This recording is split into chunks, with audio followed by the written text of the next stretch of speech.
What's the difference between natural cocoa and Dutch cocoa? Well, Dutch cocoa has been chemically treated with caustic alkali.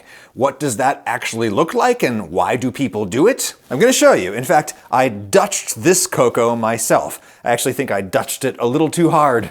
To understand the historical origins of this practice, you have to go back to the original chocolate.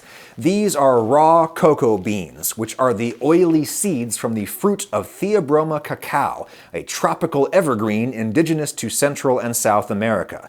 Apparently, the seeds taste like raw potatoes until you allow them to ferment for about a week, and then you dry them. Now they smell and taste very strongly of bitter chocolate. However, the beans are encased in a papery husk that we have to get off, not least because it usually comes coated in this red clay that the processors put on to keep the beans from molding. The way you get that husk off is you just smash the beans. They're very brittle, just smack them a few times and they fall apart into little chunks called cocoa nibs, which have been the hipster dessert topping of choice for a few years now. I don't know why. I think they're pretty gross to eat whole, but now that we've knocked those papery skins loose, we can winnow them out pretty easily, and that's generally done with air. I'm just going to pour these from one bowl to another in front of a fan, and the husks will simply blow away because they are light little sails.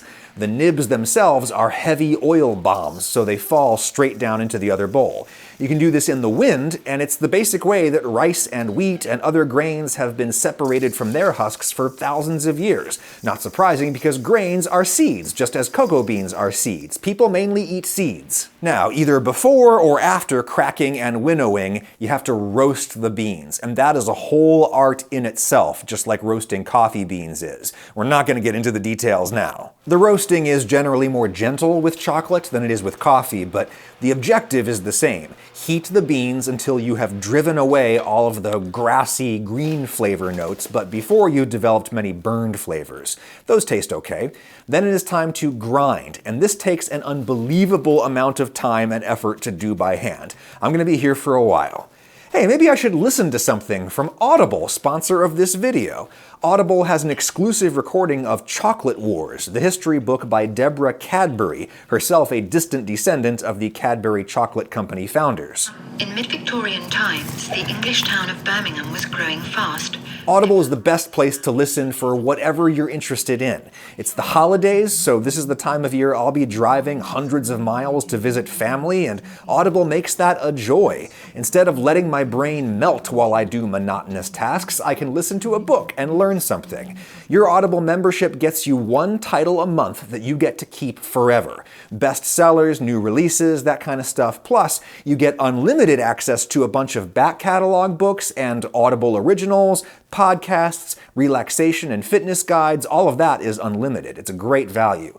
Let Audible help you discover new ways to laugh, be inspired, or be entertained. New members can try Audible free for 30 days. Visit audible.com/Adam Ragusea or text Adam Ragusea to 500-500. Try Audible free with my link in the description. Thank you, Audible.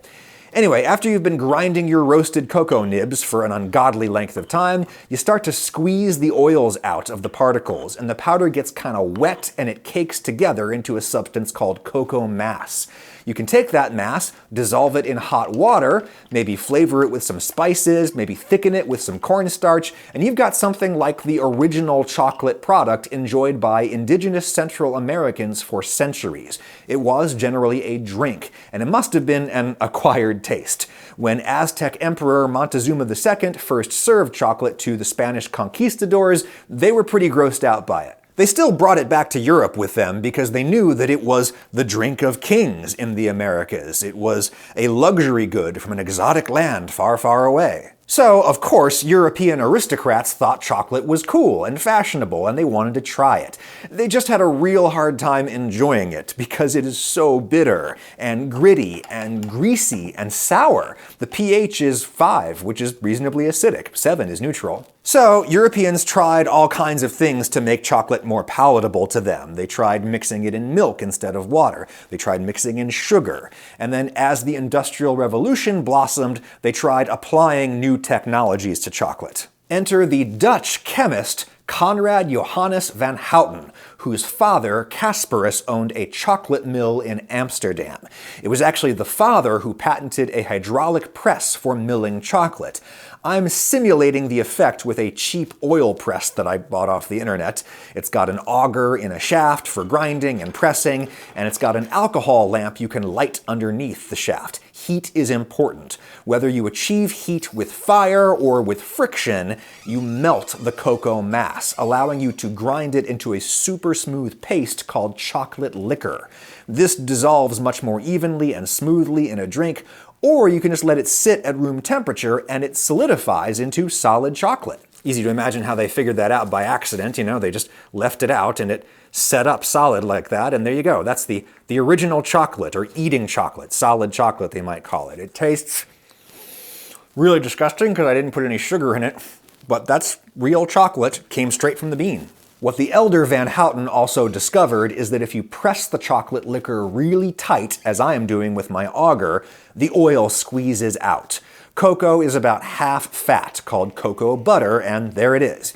If you squeeze it out, you're left with a dry cake you can break up into a powder, and that's cocoa powder. It has incredible shelf life, it dissolves really easily in water, and you don't get a grease layer forming at the top of the drink. So cocoa powder became the dominant chocolate product in Europe. But it still tasted very bitter and a little astringent and a little acidic, just super intense. So the younger Van Houten, the chemist, he thought to himself, what if we soaked the beans in lye? I have a whole video in the description about how and why people first started processing food with alkaline salts or solutions. I made some weak lye water by soaking fireplace ashes, and then I tried soaking some cocoa nibs in that ash water. It noticeably darkened them and made them smell and taste a little different. But now let's try the real hardcore stuff. Sodium hydroxide lye. 19th century Europeans had access to this, and several other alkaline salts. You can mine them. I'm honestly not sure how much to dissolve in this water with the roasted cocoa nibs in there.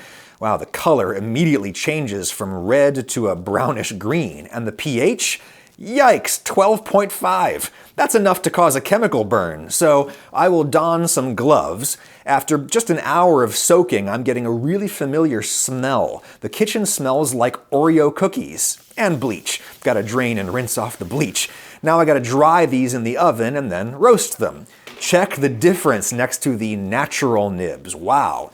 Grind them into cocoa mass as before, dissolve in some hot water as before. I think I overdid it on the lye. The pH of this drink is 11, but I can still taste what Conrad Van Houten must have tasted. It's much less bitter than the natural cocoa product. You would need less sugar to kind of round off the rough edges. It's sort of smoother, rounder, softer, and it's just different. In my cultural context, it smells and tastes like Oreos because Oreos are made with very heavily Dutched dark cocoa. The alkaline treatment changes a lot of the flavor molecules in here, and you just get a very different product. It also disperses better in water. Compare it to the natural cocoa drink. Look at how badly that one is separating.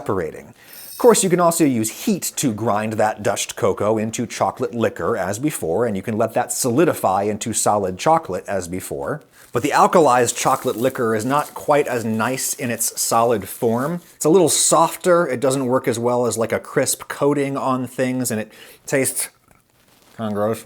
This is because we didn't just alkalize the cocoa solids, we also alkalized the cocoa fat, and that results in soaps. That's literally how you make soap, boil fat in lye water. The soaps taste gross and they mess with the structural matrix of the solid chocolate. So, check out this paper written by Arlen Moser at Blomer Chocolate, a giant chocolate supplier to commercial operations here in the US. He writes that nib alkalization, like I did, has its place, it's still really popular, but instead you might want to press out the butter first to preserve its quality, and then you alkalize the cocoa solids by themselves. And there are wet methods for doing that, like I did, there are dry methods, all kinds of alkalizing salts you can use in different quantities, different times and temperatures for different flavor and color and texture effects. But that's the basic process developed by Conrad Van Houten some 150 years ago. Neutralize the acids in cocoa with some alkaline salts, and you get a product that I would not call superior, it's just different, and I like it. And this is why natural cocoa and Dutch cocoa both remain on the market to this day. Use them both. It's all chocolate, it's all good.